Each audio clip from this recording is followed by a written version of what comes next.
우물가의 여인을 만나신 예수님과의 대화 속에서 예배가 얼마나 중요한지를 예수님께서 말씀하셨습니다. 아버지께 참되게 예배하는 자들은 영과 진리로 예배할 때가 오나니 곧 이때라. 아버지께서는 자기에게 이렇게 예배하는 자들을 찾으시느니라. 하나님은 영이시니 예배하는 자가 영과 진리로 예배할지니라. 아멘. 같이 합니다. 영과 진리로 예배합니다. 영과 진리로 예배하라고 말씀하셨습니다.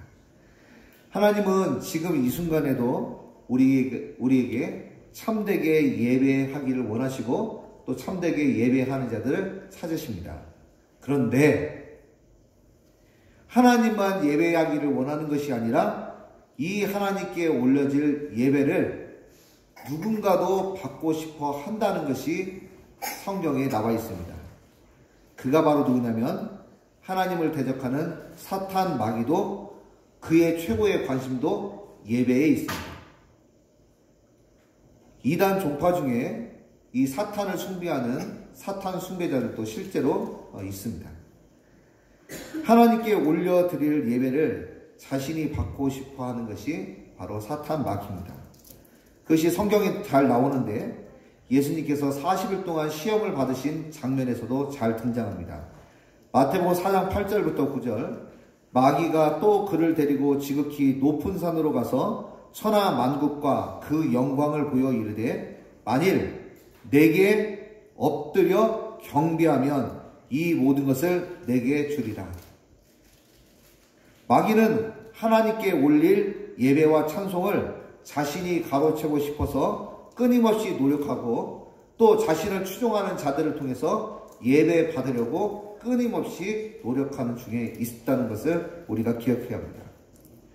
오늘 말씀 요한계시록의 배경을 이해하면 오늘 우리에게 주신 이 말씀이 잘 이해가 될 것입니다. 이 성경 66번째 마지막에 있는 사람들이 생각할 때 미스테리하게 생각하고 온통 비밀로 가득 찼을 것만 같다고 착각하는 이 요한계시록. 이 요한계시록을 기록했던 사도 바울은 로마 황제 도미티안 황제가 활동했을 당시에 기록된 말씀입니다. 좀 더 정확하게 얘기하면 AD 95년경에 이 요한계시록 말씀이 기록이 되었는데 이 AD 95년경에 로마를 지배했었던 사람이 바로 가이사 황제 도미티안 황제라고 불렸고 이 사람의 별명이 있었는데 이 사람이 바로 두 번째 네로 제2의 네로라고 불릴 만큼 아주 흉악하고 포악했었던 사람으로 알려져 있습니다. 이 사도 요한은 로마 황제 도미티안의 기독교 핍박 때문에 반모섬이라는 감옥에 갇히게 되었습니다. 당시 로마 제국은 황제 도미티안이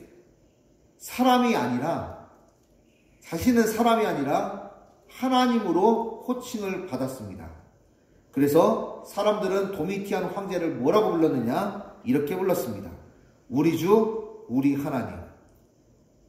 마치 우리가 예배 시간에 하나님께 올려드리는 찬송과 기도처럼 도미티안 황제를 뭐라고 불렀냐면 우리 주, 우리 하나님이라고 불렀습니다. 좀 더 수준 있게 얘기하면 도미누스 에트 데우스 노스테르 이렇게 불렀어요. 로마 제국은 도미티안 황제를 하나님으로 믿게 했습니다. 그래서 곳곳에 사람이 아니니까 신이니까 이 황제를 숭배하기 위해서 신전을 만들었습니다. 그 신전에는 누가 있었을까요?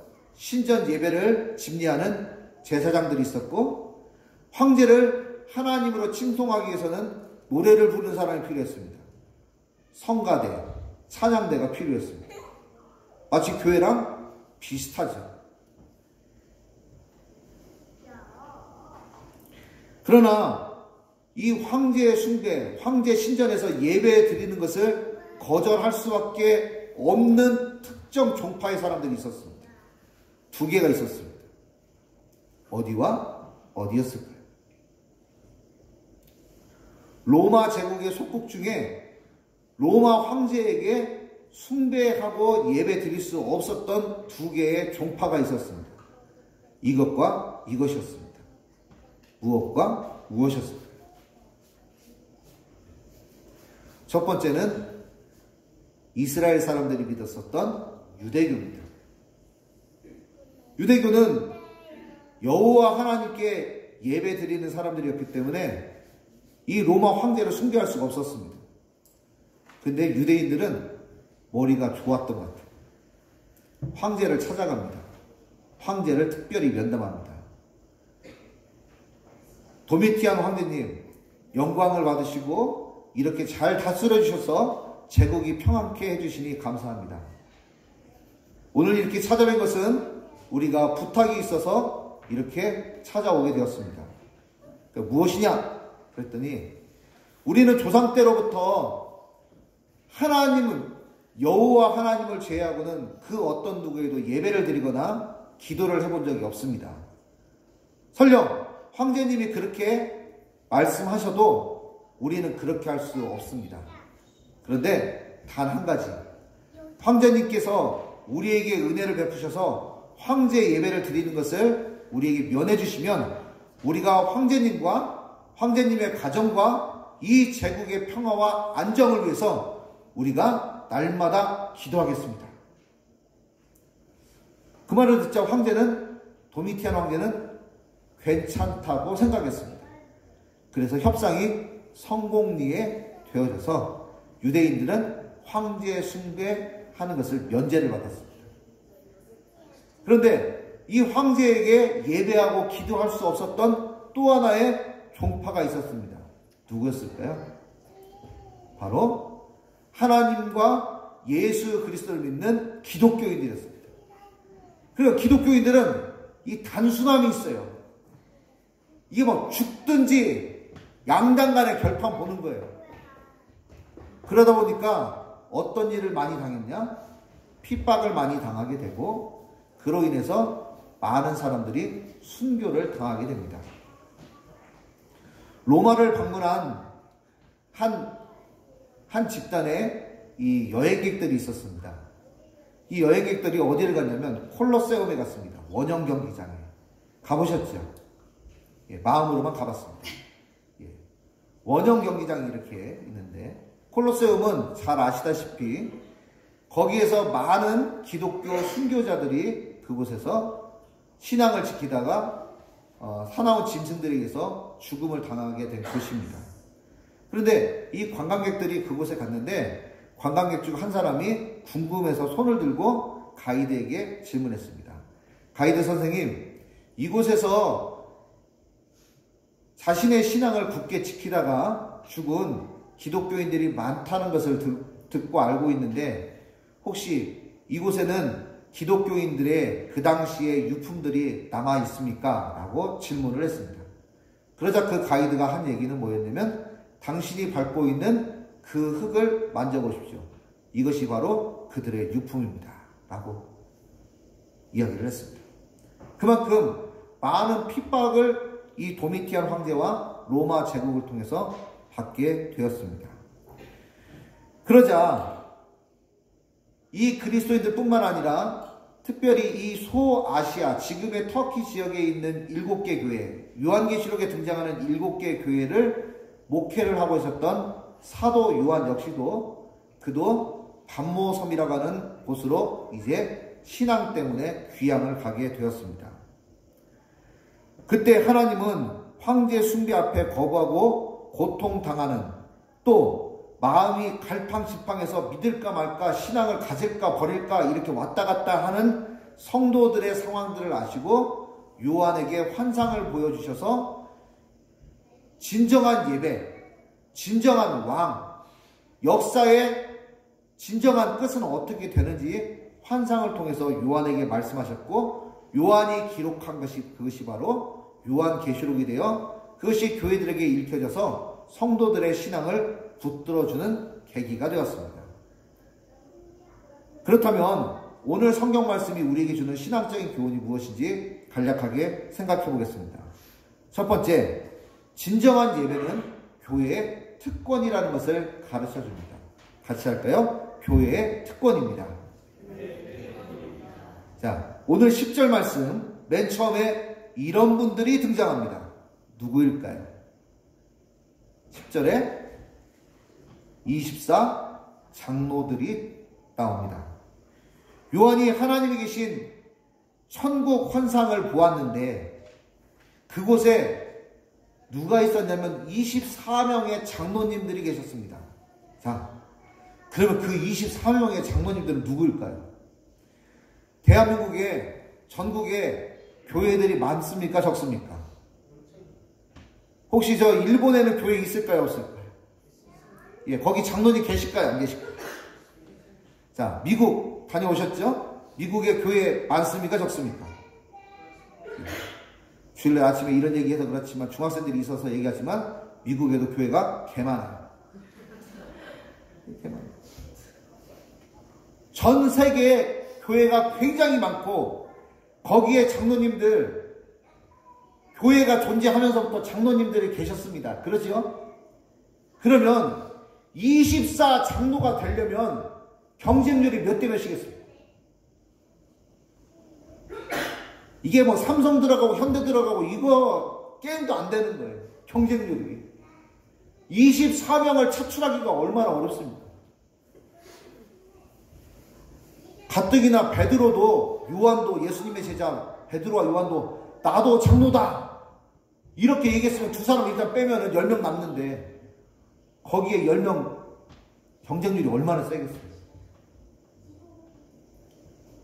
자, 여기서 말하는 24 장로라고 하는 것은 이 사람들일 거야 라고 그런 의미가 아니라 24 장로가 가지고 있는 상징적인 의미를 우리에게 말씀하신다는 거예요. 자, 24 장로는 무엇을 상징하는 거냐? 24라고 하는 숫자는 우리 교회를 다니는 사람들은 쉽게 알 수 있듯이 구약 성경에 보면 이스라엘 백성들이 야곱의 12아들, 12지파를 통해서 하나님의 택함받은 백성이 되었습니다. 또 신약 성경의 12사도, 12제자들을 통해서 그들이 복음을 전해서 하나님을 믿는 교회가 형성되었습니다.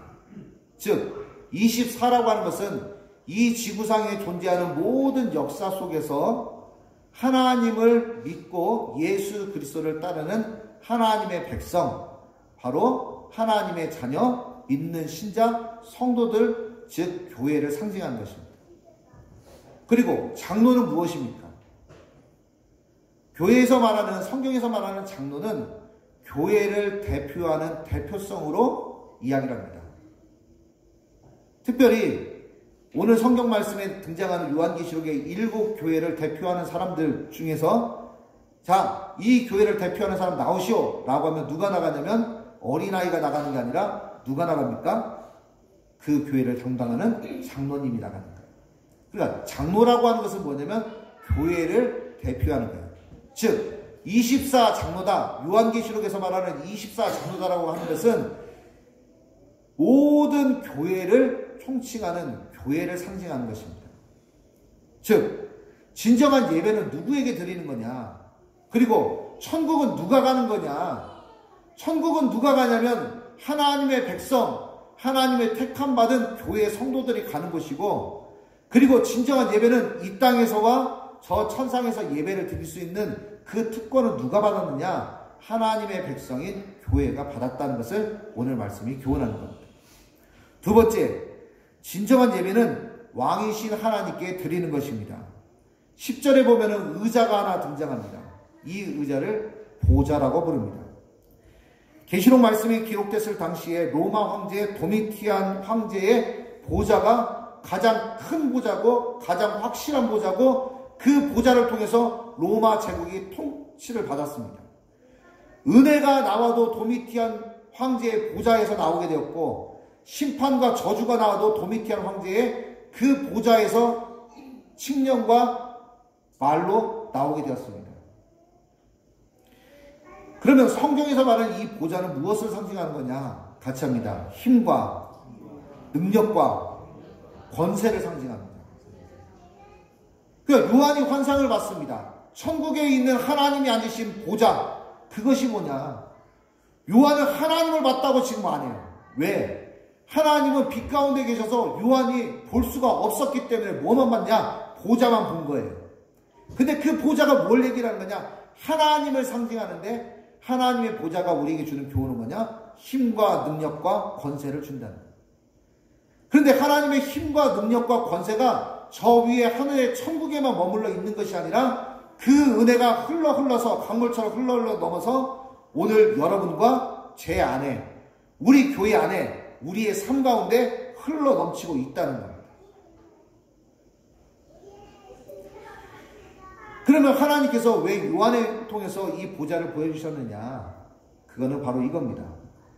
도미티안 황제가 가지고 누렸던 그 보좌는 한시적이고 일시적이고 잠깐이지만 그 역시도 세상을 떠나면 누군가의 큰 보좌 앞에 반드시 서게 될 것이고 거기에서 심판과 결산을 해야 되는데 진정한 왕은 저 보이는 도미티안 황제가 아니라 영원하신 하나님이다 라고 하는 것을 성도들에게 일깨워 주기 위해서 천상에 있는 보좌 환상을 보여주신 겁니다. 마지막 세 번째, 진정한 예배는 표현해야 합니다. 옆에 분한테 얘기해 주세요. 표현합시다. 시작. 표현하기가 쉽지가 않죠. 제가 중학생 때 기억을 돌이켜보면 예배 시간에 찬송을 부르자고 해도 입을 그냥 기도를 하자고 해도 그냥 이상하게 하고 싶지를 않는 거예요. 그때는 믿음이, 교회는 다녔지만 믿음이 없는 거예요. 표현한다는 것이 굉장히 중요합니다. 성경은 말씀하시죠? 사람이 마음으로 믿어 입으로 시인하여 구원에 이른다. 그냥 마음으로 믿기만 하면 되지 꼭 그걸 입으로 시인해야 돼? 마음으로 믿는 것까지는 되겠는데 입으로 이걸 열고 말한다고 하는 것이 굉장히 힘들어요. 그런 것을 언제 볼 수 있냐? 주일 아침이면 확실하게 볼 수 있습니다. 여러분이 만약에 저랑 자리 바꿔가지고 여기서 딱 있으면 웬만큼 여기서 입 여는 사람 쉽지 않아요. 표현하는 게 굉장히 중요한 거예요. 10절에 보면 24 장로들이 보좌에 앉으신 하나님께 예배하는 모습이 나옵니다. 그들은 하나님께 구체적인 세 가지 행동으로 예배를 드렸습니다. 몇 가지요? 세 가지. 첫 번째는 엎드려, 두 번째는 경배하고, 세 번째는 드리며 예배를 드렸습니다. 예배는 어떻게 드리는 거냐? 나 예배 드려. 이거 예배 아니에요. 성경에서는 예배를 구체적으로 말씀을 하셨는데 어떻게 하냐? 엎드리고 경배하고 드리는 게 예배라는 거예요. 세 가지 요소를 반드시 표현한다는 거예요. 엎드린다는 건 뭘까요? 여러분들이 누구에게 엎드린다, 명절 때 절을 한다, 아이 보고 절하지 않잖아요. 부모님이나 윗 어른께 하듯이 존경과 겸손을 담아서 엎드리는 거예요. 엎드리면 바로 그 뜻입니다. 경배한다는 뜻은 무엇일까요? 경배한다는 말은 원어에 있는 말을 풀면 프로스퀴네오, 거룩한 입맞춤을 하다. 신하가 왕과 왕비를 만났는데 인사를 드립니다. 존경을 표합니다. 어떻게 합니까? 손등에 거룩한 입맞춤, 존경을 표하는 겁니다. 바로 그런 마음의 자세를 가지고 하나님께 예배 드려야 된다는 거예요. 그리고 드린다고 하는 것은 가장 소중하고 구별된 것을 하나님께 존경의 마음을 담아서 드린다는 뜻을 갖고 있습니다. 이렇게 예배한 사람들이 굉장히 많은데 성경에 이렇게 엎드려 경배하고 드리며 예배한 사람들이 아주 확실하고 분명한 사람들이 한 팀이 있었습니다. 혹시 아십니까? 엎드리고 경배하고 드리며 예배했었던 사람들이 성경에 아주 총천연색 칼라 TV처럼 확연하게 드러납니다. 혹시 아십니까? 정답이에요. 바로 동방 박사들입니다. 마태복음 2장 11절에 집에 들어가 아기와 그의 어머니 마리아가 함께 있는 것을 보고 엎드려 아기께 경배하고 보배압을 열어 황금과 유향과 모략을 예물로 드리니라. 동방박사들은 엎드려 경배하고 드림으로 아기 예수님께 예배했습니다. 우리 역시 동방박사와 24 장로들처럼 겸손과 존경과 드림으로 하나님께 진정한 예배를 드리길 바랍니다. 말씀을 뵙겠습니다. 진정한 예배는 교회의 특권이며 왕이신 하나님께 드리는 것입니다. 또 진정한 예배는 마음과 생각을 넘어 표현해야 합니다. 진정한 예배를 하나님께 올려드리는 우리 주원교회 모든 성도님 되시기를 예수님 이름으로 축복합니다. 기도하겠습니다. 하나님 아버지 고맙고 감사합니다. 저희들이 하나님께 진정한 예배를 드리는 진실한 신앙인이 될 수 있도록 인도해 주시옵소서. 감사하며 예수님 이름으로 기도합니다. 아멘.